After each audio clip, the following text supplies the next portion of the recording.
News 18 में आपका इस्तकबाल है। मैं हूँ मुनीर हुसैन हुर्रा। तेहरान अगर हो आलम मशरिक़ का जनिबा, शायद कुरे अर्ज़ की तकदीर ही बदल जाए। यह अल्लामा इकबाल का मशहूर शेर है।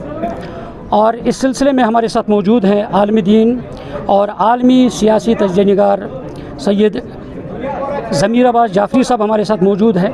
क्योंकि ईरान जंग की अगर हम बात करते हैं, ईरान जंग को करीबी से देखते हैं, ईरान में मौजूद रहे हैं और हमेशा हमें पल पल की ख़बरें जो है हमें अपडेट करते रहे हैं ईरान से, और ख़ास तौर पर तज्ज़िया भी करते रहते हैं।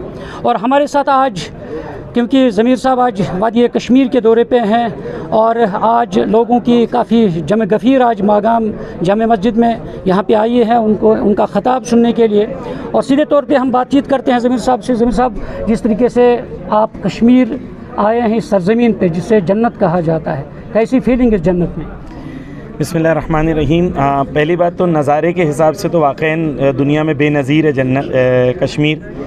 और वो शेर भी बिल्कुल सही है कि अगर दुनिया में कहीं बहिश्त है तो यहीं है, यहीं है, यहीं है। दूसरी चीज़ जो कश्मीर के अंदर बहुत ज़्यादा अट्रैक्टिव है वो यहाँ के जवानों में करबला से मोहब्बत, हक़ से मोहब्बत और जिब्हे मुकावमत से मोहब्बत। यानी वो जो हक़ परस्त दुनिया में है, चाहे वो ईरान हो, चाहे वो गज़ा हो, चाहे फ़लस्तीन हो, हर एक से इन लोगों के दिलों में, जो जवानों के दिलों में मोहब्बत है, मैं जवानों की आँखों में वही पाकीज़गी देखता हूँ। रहबर मुअज़्ज़म जब शहीद आए थे कश्मीर और पलट के गए थे, तो रहबर ने तेहरान के जुमा के ख़ुतबे में एक बात बोली थी। और वो ये कहा था उन्होंने कि जो अल्लाह अकबर तेहरान में लगता है वही जज्बा कश्मीर में भी है, वही ईमान जो हम तेहरान में देखते हैं वही ईमान, ये रहबर के जुमले हैं। कश्मीर में, दिल्ली में, उन्होंने कई शहरों का नाम लिया था, खुसूसन कश्मीर के लिए कहा था कि वही ईमान, वही इनकलाब जो हम लोग तेहरान में देख रहे हैं वही इनकलाब कश्मीर में भी मौजूद है। ज़मीर साहब, आलमी सूरत हाल पे निगाह रखते हैं, कहाँ जाएगी ये जंग, कहाँ पहुँचेगी? देखिए, हम लोग हमारे अक़ीदे के हिसाब से पता है हमको कहाँ जाएगी और उसमें कोई शक भी नहीं है। ये ज़हूर तक जाएगी और इंशाअल्लाह ज़हूर इमाम मेहदी होगा और पूरी दुनिया में अदल इंसाफ़ कायम होगा। हमारे लिए ये सवाल नहीं है कि क्या होगा, हमारे लिए ये सवाल है कि कब होगा। यानी इसमें हमें कोई शक नहीं है। जहाँ तक अमेरिका और ईरान के जंग की बात है, हक़ व बातिल के जंग की बात है, ये जंग लंबी जाएगी। अमेरिका का इस वक्त ज़वाल हो रहा है। ये पूरी दुनिया के तज्ज़िया निगार, ख़ुद अमेरिकन तज्ज़िया निगार मीर शाइमर हैं या रॉबर्ट पेप हैं, जितने बड़े बड़े तज्ज़िया निगार हैं, पॉलिटिकल साइंटिस्ट हैं अमेरिका के, वो ख़ुद कह रहे हैं कि अमेरिका इस वक्त डिक्लाइन पर है। आप इसको इस तरीके से सोचें कि आप पिछले वर्ल्ड वॉर 2 के बाद अमेरिका पे किसी कंट्री में जुर्अत नहीं थी कि उसके मिलिट्री बेस पे हमला कर दे। किसी कंट्री में अभी तक जुर्अत नहीं हुई थी। अब ईरान रोज़ मारता है, बोल के मारता है, पिन पॉइंट एक्यूरेसी से मारता है। उनके सोल्जर इस वक्त भागे हुए हैं। तो नेचुरल सी बात है कि वो अपने आप को दिखाना चाहते हैं कि हम लोग के लोग नहीं मर रहे हैं या ताकत हमारे पास बहुत है। लेकिन उसके पास ताकत है तो ईरान के पास भी है। सवाल ये है कि ये जंग जो है, क्या अमेरिका अपने सोल्जर्स को इसी तरीके से ख़तरे में डाल के आगे बढ़ाएगा? एक सवाल ये है।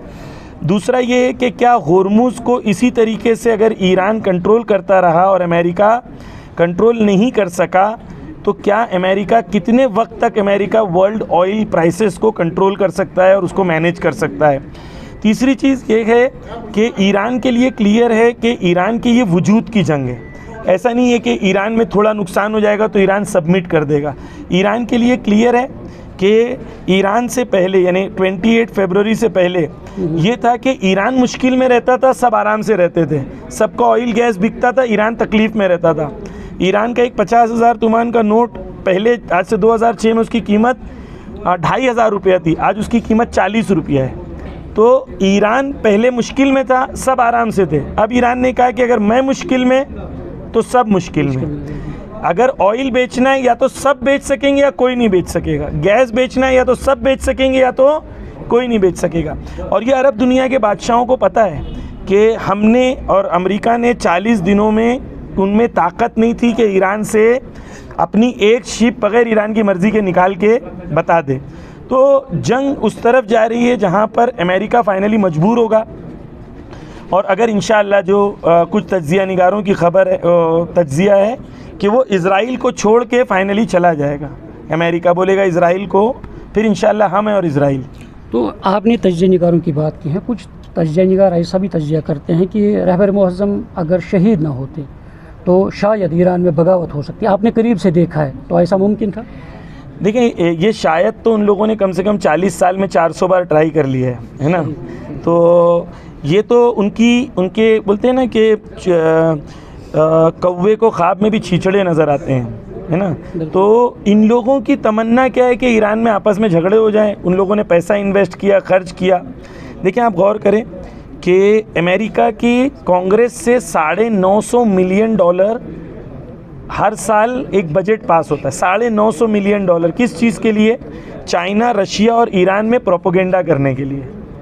तो उन लोग $950 मिलियन इसके लिए तो नहीं ले रहे कि ईरान की तारीफ़ करेंगे। नेचुरल सी बात है, उन लोग प्लानिंग करेंगे कि ईरान में किस तरीके से अफवाहें फैलाई जाएं, चाहे वो महसा अमीनी का वाक़या हो, चाहे वो दिसंबर का वाक़या हो। अलग अलग तरीके से उन लोगों की कोशिश जारी है। लेकिन अगर कौम मुत्तहिद हो और कौम अपने रहबर के पीछे चलने वाली हो तो दुश्मन जितनी भी साजिश करे, दुश्मन कभी भी कामयाब नहीं होता। अहले विलायत का यही मेयार है कि कभी तारीख़ में ऐसा नहीं हुआ कि एक रहबर बोले और पूरी उम्मत कुर्बानी के लिए तैयार रहे।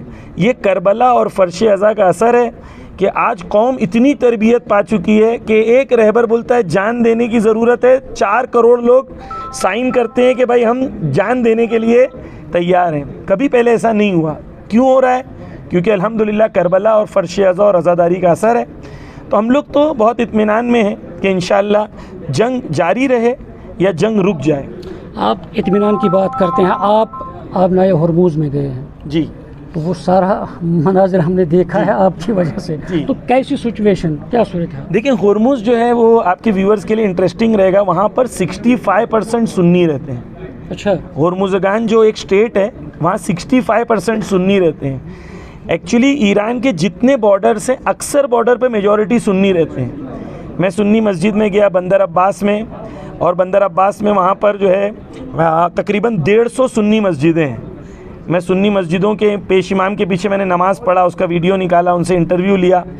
तो हरमुज़ जो है वो कई उसमें किश्म आइलैंड है, अलग अलग आइलैंड्स है, ये सारा मिलके जो एक हरमुज़गान एक स्टेट है। तो वहाँ पर मोमिनीन में और जवानों में जज्बा बहुत ज़बरदस्त है कि चाहे वो शिया हो चाहे वो सुन्नी हो। वो सुन्नी आलिम दीन ने से खाक उठा के मुझे कहा कि ये खाक के लिए हम लोग जान दे सकते हैं और अपने रहबर के लिए हम लोग जान दे सकते हैं। तो वहाँ पर शिया सुन्नी ऐसी कोई चीज़ नहीं है, वहाँ पर ये है हक़ और बातिल है। और अल्हम्दुलिल्लाह हरमुज़ में जो जज्बा है वो जज्बा वही कुर्बानी वाला जज्बा है। इंशाअल्लाह कुछ होगा नहीं, आप बेफिक्र रहें, हरमुज़ हमारा रहेगा। मैं आपके व्यूअर्स को एक चीज़ एक्सप्लेन कर दूं क्यों हरमुज़ वो नहीं कंट्रोल कर सकते। क्योंकि अबदान ईरान का एक बॉर्डर है, एक पॉइंट है कोस्टल, और वहाँ से लेके चाबहार पोर्ट तक 2000 किलोमीटर है। 2000 किलोमीटर बहुत होता है। यानी अगर आप दिल्ली से शुरू करेंगे तो बेंगलोर तक 1800 किलोमीटर है। ठीक है, ये 2000 किलोमीटर पूरा ईरान का कंट्रोल है। आगे 10 कंट्री है उसके मुकाबले में, यहाँ पर सिर्फ ईरान है। और ईरान के लिए क्लियर है कि हरमुज़ ये जो पूरा एरिया है इसमें ईरान को कंट्रोल करने की ज़रूरत नहीं है, अनसेफ रखने की ज़रूरत है। कोई शिप गुजरे, ईरान 300 किलोमीटर से एक मिसाइल मार देगा, वो हरमुज़ बंद हो जाएगा। तो ईरान से कोई ले नहीं सकता, क्योंकि ईरान के पास जो पावर है वो किसी और के पास अभी है नहीं। मुझे ये बताइए, लास्ट में ये सवाल करेंगे, आपने हरमुज़ में कहा कि वहाँ सुन्नी मसाजिद ज़्यादा है, सुन्नी आबादी ज़्यादा है। तो अब आलमी सतह पर अगर हम देखें, जिस तरीके से रहबर मुअज़्ज़म ने कुर्बानी दी है, तो एक प्लेटफार्म पे जमा हुए तमाम मुसलमान, तमाम उम्मत, तो कितनी अब ज़रूरत है? क्योंकि अभी भी इख्तलाफात है, तफर्रुक़ा डालने की यानी कोशिश की जा रही है, तो कितनी ज़रूरत है बस इत्तेहाद को मज़ीद मजबूत बनाने की? देखिए मैं इत्तेहाद को 2 नज़रिए से देखा जाता है, एक ज़रूरत के तहत और एक अल्लाह के हुक्म के तहत, है ना। हम इत्तेहाद इसलिए नहीं करते क्योंकि सिर्फ ज़रूरत है। कुरान में खुदा ने कहा है कि अगर तुम इत्तेहाद नहीं करोगे तो कमज़ोर पड़ जाओगे। हाँ, फिर वो हब्लिल्लाह की खुदा ने बात किया है कि अल्लाह की रस्सी को मजबूती से थामे रहो।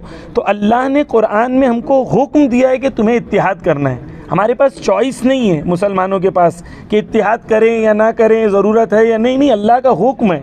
जो इत्तेहाद का मुखालिफ है वो कुरान का मुखालिफ है, एक्चुअली वो काफिर है, क्योंकि वो कुरान में इख्तिलाफ कर रहा है। तो हम लोगों को अच्छा इत्तिहाद का मतलब ये नहीं है कि हम लोग आके बोलें भाई ठीक है मैं सुन्नी बन जाऊँ तुम शिया बन जाओ, नहीं, हमारे अकीदे वैसे ही रहें, हम लोग अपने अकीदों को डिस्कस करें, उसको पॉजिटिवली उसके बारे में बात करें, अपने अकीदे पे बाकी रहें और अल्लाह के हुक्म के मुताबिक दिलों को जोड़ें। रोहमाओ बैनहुम व शिद्दा अलल कुफ़ार, मोमिनीन आपस में रहमत से रहें और ज़ालिमीन के मुकाबले में डटे हुए रहें, कुरान का हुक्म है, यही हमको करना है। लास्ट में एक पैगाम कि आका सैयद मुज्तबा ख़ामनाई की क़यादत में अब ईरान आगे बढ़ रहा है, तो हमारे नाज़रीन के लिए कुछ पैगाम उनके हवाले से। देखें, सैयद मुज्तबा ख़ामनाई जो हैं रहबर हैं, और रहबर जो हैं वो हमारे लिए, उनका हुक्म हमारे लिए जान देने के बराबर होता है। अगर वो हुक्म दे दें तो हमारे लिए रहबर का जो हुक्म है, रहबर ने कहा कि दुनिया प्री 28 फरवरी वापस जाने वाली नहीं है और हमें उम्मत मुस्लिमा को अब यूनिटी के साथ ख़ुद मिल के उम्मत मुस्लिमा की जीत की तैयारी करनी है। ये ईरान की जीत नहीं होगी, ये उम्मत मुस्लिमा की जीत होगी और इंशाअल्लाह उम्मत मुस्लिमा मिल के ये अमेरिकन्स और इजराइलीज़ को इंशाअल्लाह वेस्ट एशिया से खदेड़ के भगाएंगे इंशाअल्लाह। और इससे हम मिल के हम ताकतवर बनेंगे, तमाम मुसलमान मिल के। ऑयल हमारे पास, गैस हमारे पास, जोग्राफ़ी हमारे पास, मुसलमान हमारे पास, जवान हमारे पास, कुरान हमारे पास, दीन हमारे पास, तो हम क्यों उन पर डिपेंडेंट हैं? अल्लाह पे भरोसा करें, मुसलमान मुत्तहिद हों, हम लोग दुनिया का सबसे सुपर पावर इंशाअल्लाह मुसलमान कौम बनेगी इंशाअल्लाह। शुक्रिया बहुत बहुत। न्यूज़ 18 जम्मू कश्मीर के लिए मैं मागाम से मुनीर हुसैन हुर्रा।